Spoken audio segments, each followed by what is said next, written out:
Welcome, everyone. I am your host, Christine McIver of the Inspired Choices TV show, a show where we bring together people who are inspiring around the world. They're creating greater. And today, I have a wonderful guest, Joanne Del Core. Joanne is an emotional intelligence strategist. Joanne is absolutely amazing. And today, we're going to be talking about leadership, kids, and mental health. Welcome, Joanne. Thank you so much. I'm so happy you're here. I love being here with you. Oh, thank you, sweetie. Fun. It's always fun. Well, Joanne, you are someone who impresses me. You amaze me, and all the things that you're doing. And you are so passionate about your direction in life. And we have known each other now for 10 plus years. Wow. And you have been forever driven. Yeah. And I absolutely love it. You have got such an intrinsic desire within you, and I want to share it with all of our viewers. So tell us where you are today, and then I'd like to talk about the journey that brought you to where you are now. Thanks, Christine. That's a really sweet intro. I so appreciate it.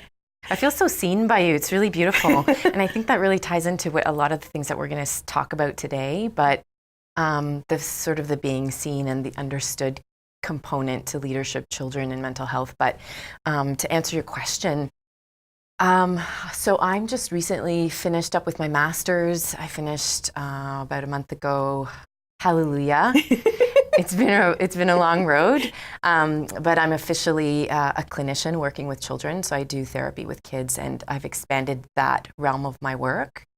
And I'm also, doing work with schools and daycares, facilitating workshops, and really developing curriculum, also emotional development strategies for teachers in the classroom to build emotionally healthy environments for kids. Ultimately, my vision is to breed a really emotionally healthy environment for everyone, especially for kids.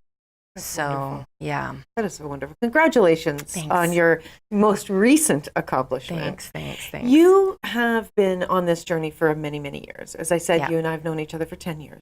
We took our professional coaching training together, which was a fabulous journey. And where did you start out? Where did your career start out, Joanne? Like even before the life coaching? Oh, gosh. I'm going to say, I remember when I was 6 years old, and on my sixth year of birth, I remember wishing to be happy on my birthday cake. Like the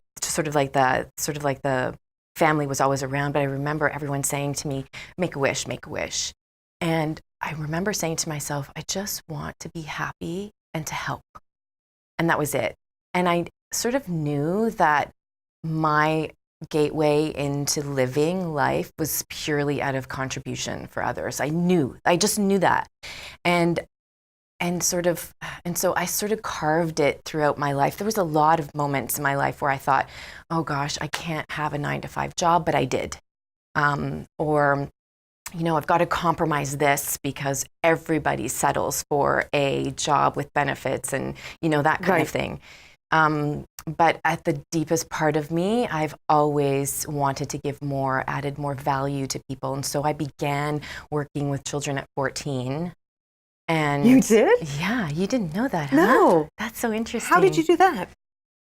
When I was in school, the headmistress came into the class and said, we have a new daycare opening up across the street who'd like to be part of it. And I raised my hand, and they hired me at 14, and I was there for about 10 years. But throughout that time, that was such an evolving time for me because I really understood what kids really needed. Aside from being a kid myself, I was just really tapped and tuned into what teachers needed, because I didn't get what I needed mostly, and what these kids needed. So I had a big desire to contribute within that field at that age. And then you graduated high school. Yeah. What was the profession you went into? You went into some very different professions. Absolutely, yeah. Which have all led you to where you are today. Yeah, but I find it interesting for people to hear people's journeys and how they can take a beautiful right turn. Yeah, I find that too. I like hearing that from other people as well. It's never like a direct path. No. It's always so many zigzags. Right. So what was the first big career that you went into? Well, I'm going to say the magazine industry was the big piece. So I worked for Toronto Life and Fashion magazine for many years, and then decided after about 5 or 6 years that I was done with it. I didn't want to, I'm sorry to say this, pollute the world with information that I didn't believe was accurate or, or positive, if I'm going to say that. And then I moved to Italy. Okay. Because that's what you do. Because that's, yeah, exactly. Being an Italian girl, you moved to Italy and you were there for how many years? Almost 3. Wow. Lived in Torino and worked with during the time it was the Olympics. So I was working with the first responders there, teaching them English because I have a language degree as well. So, and then I was kind of done with that after a few years, came back home. Right. Landed a job as a recruiter. It was completely random again. Right. And just really decided that I was going to stop doing the 3 years, 4 years, 5 years, and then finding something completely different. I'm a variety type of person. I like to do many different things. And I'm happy to know that as an entrepreneur, I can do that. I can be a consultant. I can be a therapist. I can be a coach. I can do all these different things. I can speak many languages and convey my message in many different ways to many different audiences in many different mediums. So was the HR the last career before you went into your own business? Yeah, it was. Yeah, good catch. And so that was about 10 years ago that you went into your own business? Yeah. And you started out doing life coaching, correct? Yep, I did. And did you very quickly find your very specific target area? No. No, you didn't. Mm-mm. How did that come about? I just sort of rolled with the punches. Whatever came to me, I sort of rolled with. I had this desire to help people find their purpose, their passion, help to direct them in that way. Then again, I decided there's more, there's got to be more. I always wanted to go deeper, understand, much more profoundly what I was meant to do and when I'm at my most enrolling or when I'm at my most true self. Okay. And I found that what I really wanted was to just look at anxiety, and I was an anxious kid, and so mental health became a spotlight for me, or a direction. Did you find, Joanne, that a lot of the clients that were being attracted to you, that were choosing to work with you, that was an area for them that was also jumping out? Yeah. That there were some mental health challenges? Sure. Tell me your definition of mental health. Mental health, that's a really good question. I really don't like the term mental health to begin with, because I think that there's such a negative connotation to it. I think of it as like physical health too. It's sort of mind-body health, and how we view ourselves is, we're either going to hurt ourselves by the way that we view ourselves, or we're going to help ourselves by the way that we view ourselves. And that translates into our relationships, that translates into the jobs and the level of success that we have, that translates into the kind of parents that we're going to be. It translates into, it's sort of like the central focus. The mental health piece, if we're going to call it mental health, is the central focus of the individual and how they choose to see who they are. And how it's translated out into the world. Does that make sense? Yes, it does. So I kind of got two visions that popped up. Yeah. We have mental health, where it is oftentimes, as you say, a negative connotation. Like, quote unquote, there's something wrong with you. Yeah. And then we go all the way over to the woohoo, self. Right. Yeah. And you and I could talk about these two things forever. Yeah. Joanne, how do we bring together the clinical mental health challenges and the very soft, gentle self-love? How do we bring those together? I think that there's a lot to be said to that. There are many mental health professionals who look at the clinical, the label, let's understand what the presenting problem is. That's the term, the presenting problem for this client, Mm-hmm. and let's treat it accordingly. And this is sort of where they get all sort of stuck. Okay. Then there's another component to mental health that look at the whole person and view the whole person in order to move them forward. I find, just because I'm not a huge person around labels, I find that even telling someone that they have an anxiety diagnosis is already a disservice. It's already creating a disservice. It's almost looking at the problem as the issue rather than the person, and giving the problem the energy rather than the person who's challenged by the issue. So the person is not the problem. It's the issue that is the problem. And I feel like sometimes clinicians get into that space of, because you have this anxiety disorder, you're the problem, and this is the problem, and everything is the problem. You know, and so I heard someone say a long time ago, and I really, really love this.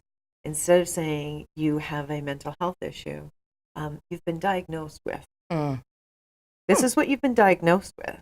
Doesn't mean that's who you are or what you have, but this is what you've been diagnosed with. And to me, and I'd love your opinion on this, to me, it's like it kind of pulls back from that being the center focus to, okay, really, what else is possible here? If that's what you've been diagnosed with, is that true? And how can we work to change that? And I think too, it's like where you put your focus, that's what grows. Yeah. So decide, as a leader, as a clinician, as a whoever in the field, decide where you're going to put the focus for the sake of the other person, for the sake of maximizing the other person's potential. That's what I believe. This is a perfect time for a break. Oh. So everyone, you are with Christine McIver on Inspired Choices TV. We're talking to a wonderful leader in the world, Joanne Del Core, and we'll be back right after this, where we'll talk more about leadership, kids, and mental health.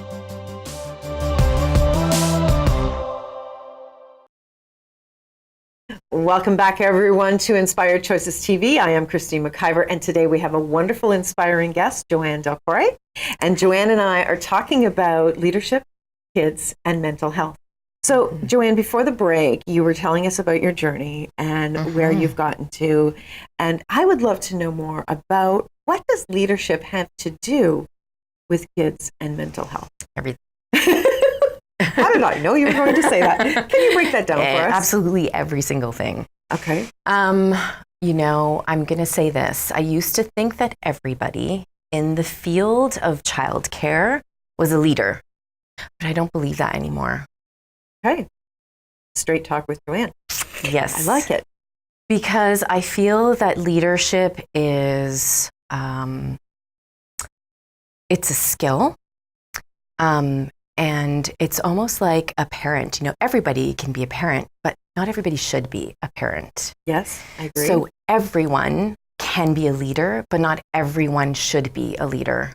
Okay. What does perspective. A strong leader with childcare, and when you say childcare, what ages are you talking about? I'm talking about anybody that influences children on any level.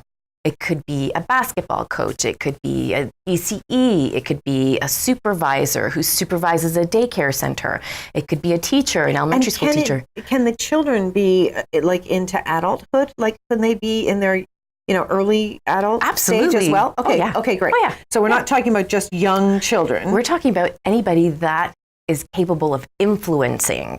Okay, and receiving others. Okay, and receiving great. Influence. So tell me, what does positive leadership look like for you? For me, when you see other people that you're like, yeah, you really shouldn't be a leader. What does that look like? Well, it's fresh off the press for me right now, because I've had an experience of great leadership in my life currently, and really crappy leadership.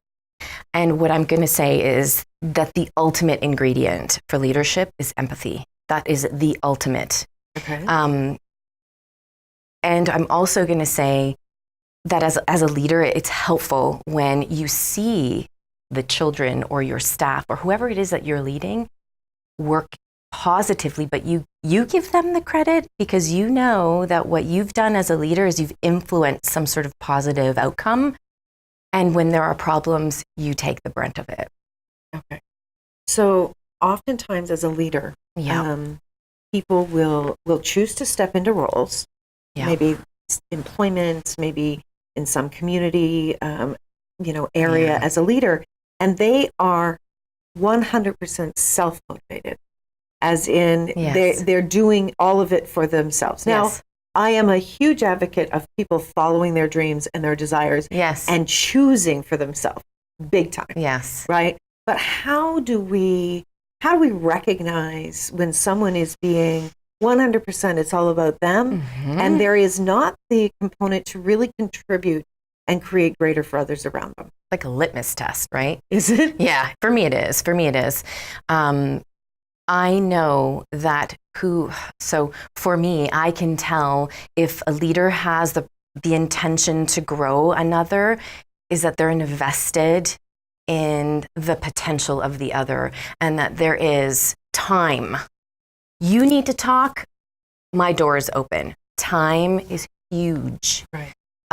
When there is no concern about the bottom line, per se, when there's no political agenda, when the leader is contributing for the sake of the growth of the other person, which is a hugely contributory value, like that is just a leader should be a mentor, should be someone who loves to grow others. Mm-hmm. And another leader who would sort of not have that on their agenda is sort of very task oriented rather than what was the word that I learned about? Intuitive oriented. So someone who's task oriented would almost be someone who says, "Hey, you need to see this person at this time, and you need to do this technique." So it's if what I'm hearing is they have an agenda, mm-hmm. and they follow that agenda to the T, and there's no availability Mm-hmm. to tap into your intuition and see what this other person requires, Right, and to right. be able to move and Right. change and switch and be on your toes, right? And there's no elasticity in thinking, and I there's like that. no spaciousness in the partnership. When you feel more like you feel enslaved, you are with a leader who doesn't really care about your development, but cares about their bottom line, which to me is a leader that is a bad leadership style. So when we have a leader that is really intuitive, is, what did you say, elastic in their leadership, Mm-hmm. when we have someone like that, what does the development of children look like? Oh gosh, it's beautiful. It's like it's such a gorgeous rapport building experience with a child. I think that a child, I said litmus test before, but I think if a child is like the ultimate test, if you are able to make that child smile for a second, you have collected them and created an instant bond. And I believe that any leader who can do that, any adult, a parent, whoever, if you can do that without the attachment of this child being my child, or no particular attachment to that child, if you can do that, that is the ultimate sign that your influence is already being received. I love that. One of the definitions of leadership that I heard many, many years ago that I love is a true leader raises up leaders greater than themselves. Love it. Exactly. And That's exactly it. and it really is about being there, supporting the person to create greater, not just accomplishing something on our checklist. We often talked about this too when we did our coach training. It's like that coactive space, of that collaborative space where no one is greater. I've got strengths and so do you, but let's utilize each other to build the maximum potential of whatever it is that needs to be created. Whether it's we have this child in our care, what's your point of view versus my point of view, and wow, what a great idea, and let's include this idea with my idea too. Right. So, yeah. If there's someone out there that is looking for the direction to become a greater leader, what would you suggest they start to read? towards? Manage your own psychological state. Manage your own psychological state.